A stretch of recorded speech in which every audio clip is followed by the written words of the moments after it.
안녕하세요, 범덕입니다. 오늘은 호주에서 오랫동안 미제였던 연쇄살인 사건이 20년이나 넘게 지나서 범인이 잡힌 사건이에요. 바로 클레어몬트 연쇄살인 사건입니다. 무슨 일이 있었고 어떻게 20년 만에 범인이 잡히게 됐는지 지금부터 차근차근 같이 살펴볼게요. 1996년 1월 27일 새벽, 18살의 사라 스피어스가 친구들이랑 같이 퍼스 서쪽 교회 클레어몬트 클럽에 갔다가 사라졌어요. 클레어몬트는 원래 범죄가 많고 위험한 분위기의 동네가 아니에요. 서호주 대학교랑 코테슬로 비치 사이에 있는 조용하고 잘 사는 동네였죠. 낮에는 평화로운 부촌, 밤에는 퍼스 전역에서 사람들이 몰려드는 핫플이었어요. 코테슬로 해변의 오션비치 호텔, 클레어몬트의 컨티넨터 호텔, 클럽 베이뷰 같은 곳에서 젊은 사람들이 새벽까지 술 마시고 놀던 그런 분위기. 그런 평화롭던 동네에서 사라가 사라진 거예요. 그럼 사라가 어떤 사람인지, 그리고 그날 밤 무슨 일이 있었는지 조금 더 자세히 볼게요.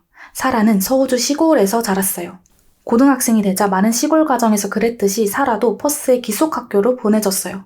사라는 모스먼 파크 스완강 근처에 있는 명문학교 아이오나 프레젠테이션 칼리지의 기숙사에 들어가게 되죠.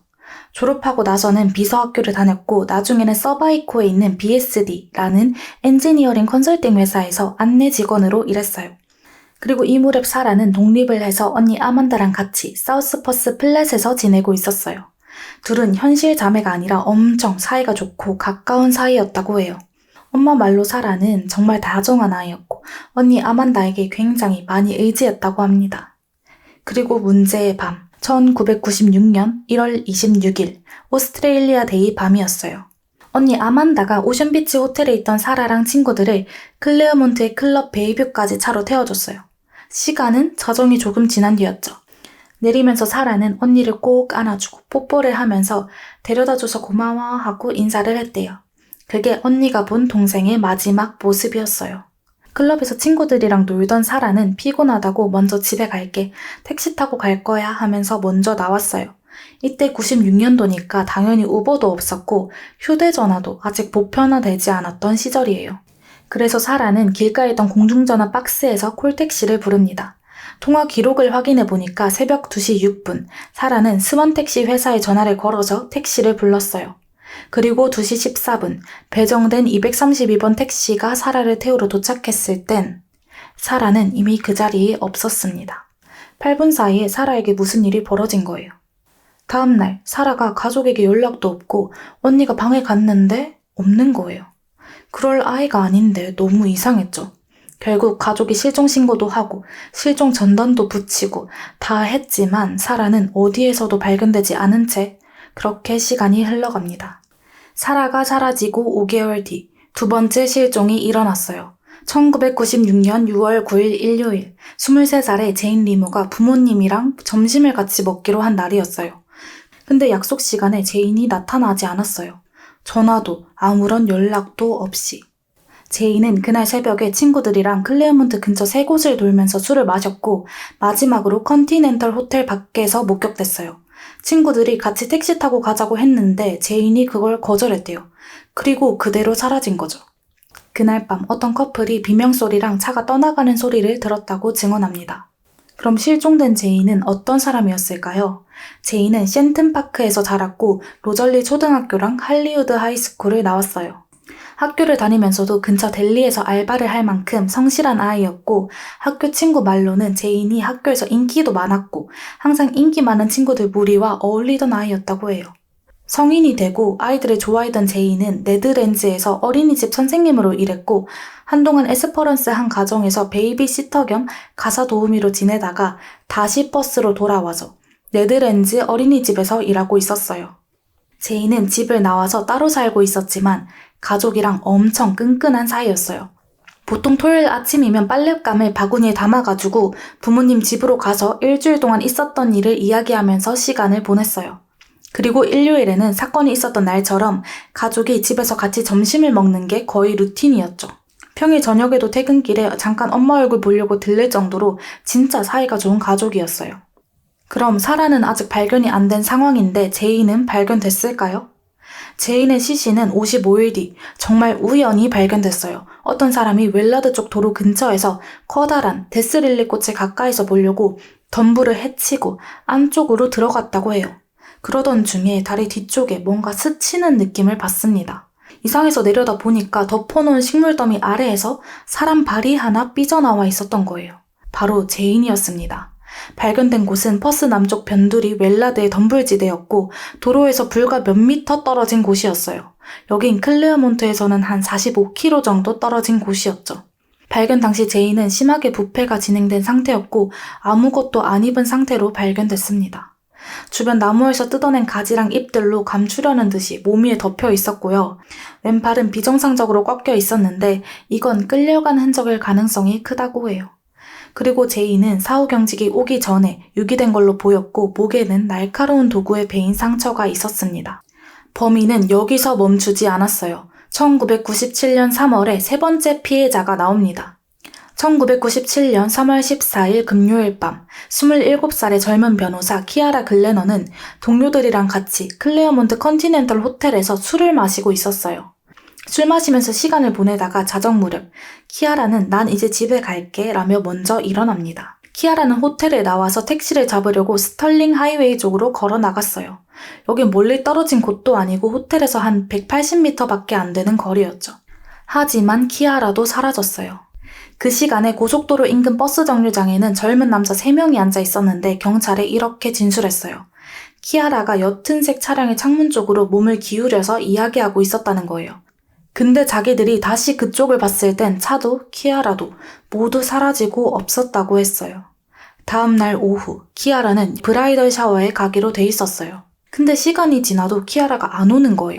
그래서 부모님이 바로 실종 신고를 했어요. 그럼 마지막으로 실종된 키아라는 어떤 사람이었을까요? 키아라는 변호사로 일하면서 커리어를 막 쌓아가던 중이었어요. 1992년 서우주 대학교를 졸업하면서 법학이랑 일본어 관련 학위를 취득했고 많은 사람들이 원하던 로펌에 인턴십 자리를 얻어서 1993년 초부터 일을 시작했어요. 대학 동창 말로는 키아라는 열정적이고 생기가 넘치면서 유머 감각이 뛰어난 사람이었대요. 키아라 키는 150cm였지만 작은 체구와 달리 성격은 정말 당차고 강단이 있는 사람이었어요. 키아라는 잠비아에서 아일랜드인 부모 밑에서 태어나 6살에서 7살 때쯤 가족이랑 같이 호주 퍼스로 이주했고 스완강 인근의 부유한 교회 보스먼 파크에 정착해 살았습니다. 키아라는 어릴 때부터 발레를 좋아했다고 해요. 그리고 실종되기 직전까지 1년 동안 전 세계를 여행하고 막 다시 돌아온 참이었죠.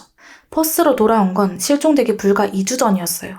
키아라는 결혼식에서 들러리를 서기 위해 귀국을 했고 예전 직장으로 자연스럽게 복귀해서 업무도 이어나가고 있었어요. 그랬던 키아라가 사라진 지 3주쯤 지나서였습니다. 산책을 하던 사람이 키아라를 도시 북쪽 외곽 에글린턴의 피피디니 로드 근처 덤불 속에서 발견했어요.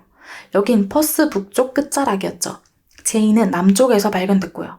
두 곳 다 지금은 주택개발로 뒤덮였는데 당시에는 빽빽한 숲과 덤불이었습니다.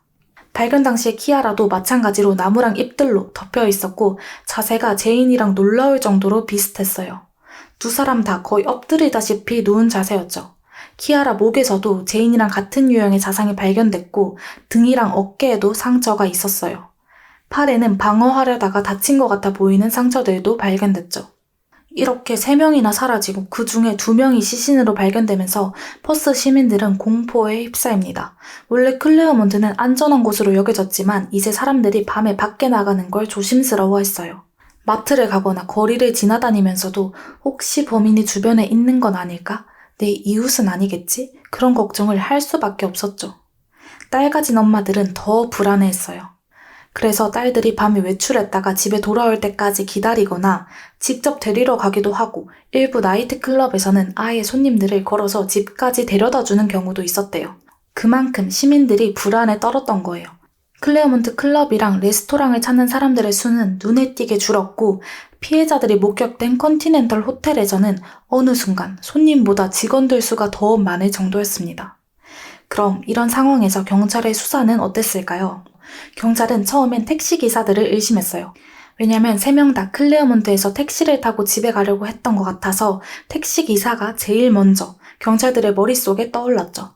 근데 문제는 택시기사들의 수가 너무나도 많다는 거예요.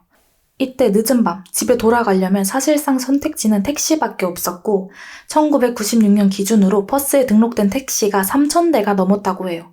진짜 많죠. 경찰은 퍼스의 모든 택시기사를 조사하기 시작했어요. 도시의 모든 기사들을 대상으로 신원 조회를 하고 택시 차량들을 수색했죠.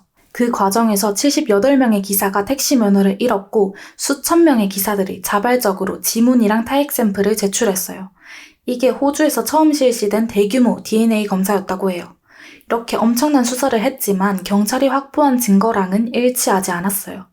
그리고 수사 초기 경찰의 주목을 끈 인물이 한 명 있었습니다. 바로 스티븐 로스. 스티븐은 사라가 실종되기 전날 밤 자기가 사라를 태워준 것 같다고 경찰에 말한 적이 있거든요. 스티븐은 당시 클레어몬트 시장이었던 피터 웨이거스 집 별채에 살고 있었어요. 근데 피터도 이 사건으로 의심을 받았습니다. 아무튼 스티븐은 줄곧 자긴 아니라고 했고 경찰 조사를 받긴 했는데 체포되지는 않았어요. 그러다가 2004년 수사관들이 스티븐의 집을 급습했고 택시는 포렌식 분석을 한다고 압수했어요. DNA 샘플도 제공해야 됐죠. 하지만 스티븐을 범인으로 지목할 증거는 여전히 나오지 않았습니다. 그리고 또 다른 용의자, 이 사람은 다소 독특한 행동 습관을 가지고 있었어요. 1997년 9월 경찰은 공무원인 41살의 랜스 윌리엄스를 주목하기 시작했어요. 윌리엄스는 클레어몬트 근처의 코테슬로에 있는 부모님 집에서 같이 살고 있었어요. 코테슬로에는 오션비치 호텔이 있었는데 사라랑 제인이 실종되기 전에 그 호텔에서 술을 마셨죠. 윌리엄스는 평범한 중년 남성처럼 보였어요. 미혼의 윌리엄스는 친구 사망 이후에 우울증 치료를 받기도 했고 대인관계에서도 서툴고 괴짜 같은 인상을 주는 사람이었습니다. 그리고 키아라가 사라지고 6개월이 지난 시점에도 클레어몬트는 여전히 경찰의 집중 감시 대상이었죠. 언제 또 다른 피해자가 나올지 모르잖아요. 그래서 해가 지고 나면 수십 명의 제복 경찰이랑 잠복 형사들이 거리에 쫙 깔려 있었죠. 근데 윌리엄스가 주말밤이면 클레어몬트 거리를 자기 차를 몰고 계속 배회하는 습관이 있었던 거예요. 그런 습관 때문에 경찰의 주목을 받은 거죠. 이 클레어몬트 작전에는 여자 잠복 수사관들이 핵심 역할을 맡고 있었거든요. 평범한 여자들처럼 옷을 입은 수사관들을 미끼로 연쇄살인범의 시선을 끌어보려는 거죠.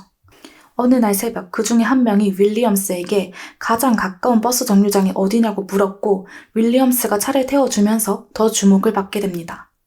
경찰이 그 후로 윌리엄스의 일거수일투족을 밤낮으로 몰래 감시하기 시작했어요. 그러다가 1998년 2월 5일 일요일 새벽 경찰이 클레어몬트 중심 유흥가를 운전하던 윌리엄스를 체포했어요. 경찰서로 데려가서 새벽부터 대낮까지 밤을 꼴딱 새워서 12시간 넘도록 신문을 합니다. 근데 별다른 성과도 없었고 기소할 만한 증거도 부족해서 경찰이 석방을 했죠. 그러고 경찰이 의심을 풀었냐? 아니었어요. 경찰은 그때까지도 지켜보고 있었고 나중에는 집은 물론이고 직장까지 24시간 감시를 했죠. 집도 뒷마당을 파헤치면서 조사를 하고 윌리엄스 차, 부모님 차까지 다 검사를 했어요. 이제는 언론도 윌리엄스를 집요하게 따라다니기 시작합니다. 윌리엄스가 집을 나가면 경찰차가 뒤쫓고 그 뒤를 또 취재 차량이 뒤쫓는 그런 상황까지 나왔어요. 24시간 감시는 99년도에 그만뒀지만 2004년까지도 집에 대한 수색은 계속됐어요. 하지만 여전히 윌리엄스를 가리키는 어떤 증거도 나오지 않았죠. 그리고 윌리엄스는 2018년 2월 61살의 나이로 암으로 사망했어요. 여기서 끝이 아니에요. 경찰은 시장도 예의주시를 했습니다. 피터 웨이거스는 클레어몬트 타운의 시장이자 서호주 시민자유연합회의 회장이었는데요.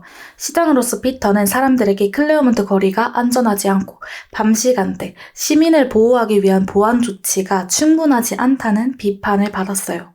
피터가 원래 시민자유 이런 걸 중요하게 생각해서 CCTV 깔고 택시기사들 싹 다 신원조회하고 DNA 모으자 이런 거에 공개적으로 반대하고 있었거든요. 그리고 피터는 피해자들이 사라진 클럽 베이뷰랑 컨티넨털 호텔의 보안을 더 강화하라고 하면서 경찰이 윌리엄스를 집요하게 쫓는 걸 비판했어요. 결국 이런 입장들로 1997년 클레어몬트 시의회 선거에서 시장직을 잃었고 경찰 수사에서 관심 대상자로 분류되고 있었어요. 피터가 키아라가 실종된 밤에는 늦은 시간까지 회의에 참석했어서 알리바이가 있었는데 사라랑 제인이 사라진 시간에는 확실한 알리바이가 없었거든요.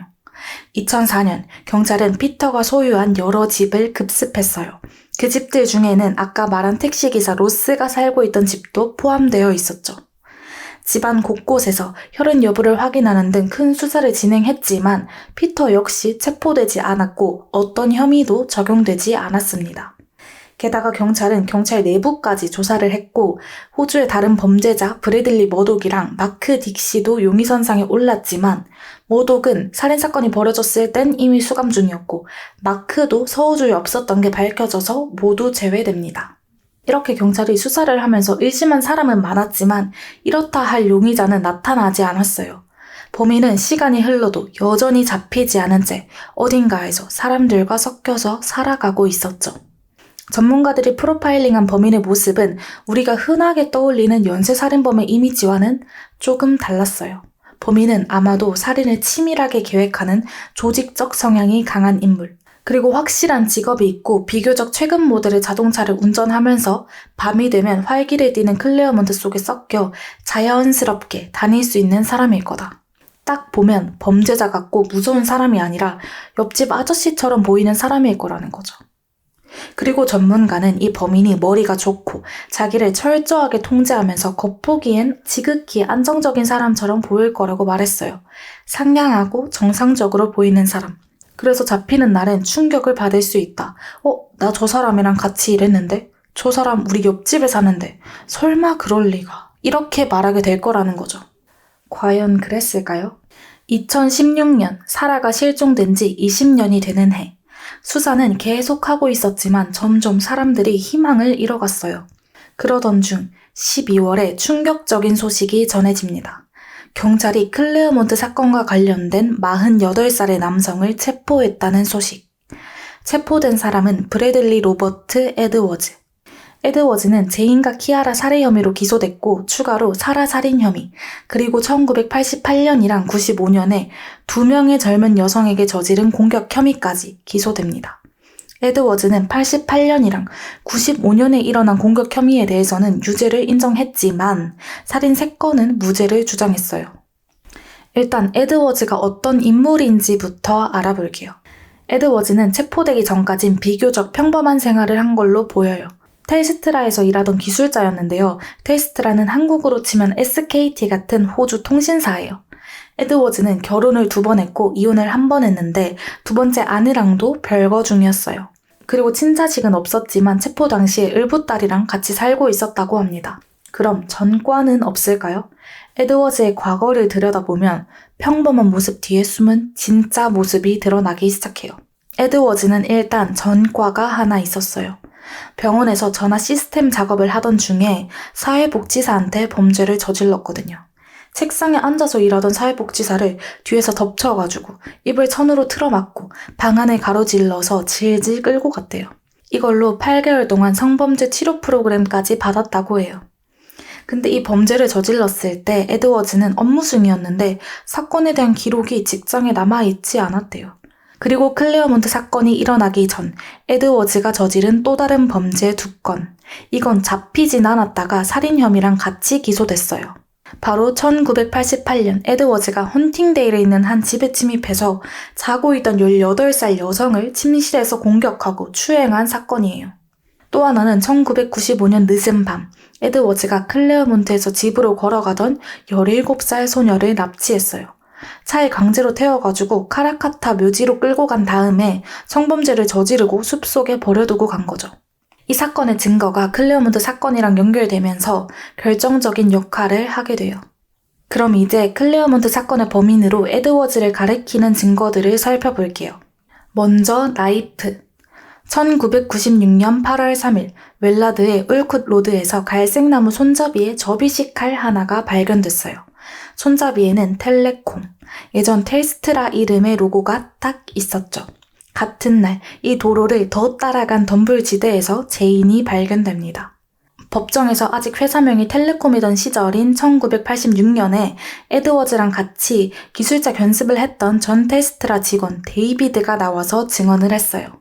데이비드 말에 따르면 자기랑 에드워즈가 처음에는 끝이 뾰족한 녹색 손잡이에 잠금 장치가 있는 접이식 포켓 나이프랑 파란색 공구함을 각각 하나씩 지급받았대요. 근데 좀 지나서 회사에서 그 칼이 잘못 지급된 거니까 모두 회수하라는 지시가 내려졌다는 거죠. 이때 에드워즈는 칼을 잃어버렸다면서 반납을 안 했어요. 그리고 에드워즈를 포함한 모든 견습생들에게 새 칼이 지급됐는데 이번에는 갈색 나무 손잡이에 텔레콤 로고가 딱 있는 칼이었습니다. 이거랑 같은 형태의 칼이 딱 제인이 발견된 현장 근처에서 발견된 거죠. 문제는 사건 당시에 전산기록 시스템이 막 도입되기 시작하던 시기라 기록 관리가 꽤 허술한 편이었어요. 그래서 어느 직원이 어느 시점에 어떤 차량을 운전했는지, 어떤 업무를 했는지가 정확히 남아있지 않았어요. 제인이 발견된 웰라드 지역의 지하 케이블을 언제 매설했는지, 여기에 에드워즈가 관여를 했는지 확인하기가 어려웠죠. 만약 기록이 남아있었다면 현장에서 발견된 칼을 설명할 수 있는 단서가 될 수도 있었지만 없었습니다. 그 다음 두 번째 증거는 DNA. 키아라 손톱 일부에서 채취된 시료에서 에드워즈의 DNA 미세 조각들이 발견됐거든요. 키아라 손톱에서 잘라낸 아주 작은 손톱 조각 2개인데 이 두 조각이 20년이 넘는 시간 동안 냉동 보관돼 있다가 사건의 핵심이 된 거죠. 일단 에드워즈는 DNA가 자기 거라는 사실 자체는 인정을 했어요. 근데 그게 어떻게 거기에 묻었는지에 대해서는 강하게 의문을 제기했죠. 변호사는 이 손톱이 패스워스트 연구소에서 에드워즈 DNA로 오염됐을 수도 있다, 이렇게 말해요. 왜냐면 당시에 패스워스트 연구소에는 이미 카라카타 성범죄 피해자에게서 채취한 시료로 에드워즈 DNA가 보관돼 있었거든요. 그때는 이게 에드워즈 DNA인지는 몰랐어요. 근데 하필 이 클레어몬트 사건에 이미 다른 오염 사례가 있었던 거죠. 사건을 담당하던 과학자들의 DNA가 시료들에서 검출된 적이 있었고 전혀 다른 사건의 피해자 DNA가 클레어몬트 사건 시료를 오염시킨 적이 있었거든요. 근데 이 손톱 자체가 오염됐다는 증거는 전혀 없었어요. 과학자들의 말에 따르면 이 손톱이랑 성범죄 사건의 증거는 각각 완전 별도의 밀봉 용기, 별도의 상자, 그리고 연구소 큰 냉동 보관고 안에서도 서로 완전 다른 구역에 보관돼 있었대요. 이 두 개가 동시에 개봉된 적이 한 번도 없고 14개월의 간격을 두고 분석됐다고 해요. 그래서 유명한 전문가 말로는 오염이 일어났을 가능성은 극히 낮다는 거죠. 그리고 세 번째 증거는 바로 섬유 조각. 이게 엄청 중요하고 결정적이에요. 피해자 여성들의 시신, 카라카타 성범죄 피해자 옷, 제인이랑 키아라가 살해된 당시에 에드워즈가 운전하던 차량에서 검출된 98개의 결정적인 섬유가 나왔는데요. 먼저 파란색 폴리에스터 섬유가 피해자 시신, 성범죄 피해자 옷, 에드워즈의 차에서 발견됐어요. 전문가들 말로는 이 섬유들이 1990년대 중반 에드워즈가 입었을 테이스트라 작업복 바지와 일치한다고 증언했어요. 근데 이 바지가 막 흔한 옷이 아니었던 거죠. 작업복 바지는 테이스트라 전용 염색 색상인 테이스트라 네이비로 특별 제작된 거래요. 그리고 파란색 비소각 레이온 섬유가 키아라 머리카락에서 발견되는데요. 전문가 말로는 이건 또 테이스트라에서 지급하던 반바지 섬유랑 일치한다고 해요. 그리고 키아라 머리카락에서 발견된 회색 섬유는 에드워즈에게 지급된 테이스트라 소속 홀든 코모도어 vs 외건 차량의 메인 캐빈 카펫과 똑같았죠. 마지막으로 제인과 키아라 두 사람 모두에게서 회색 폴리에스터 섬유가 다 검출됐어요. 이건 또 코모도어 차량 좌석의 인서트 패브릭과 일치한다고 해요.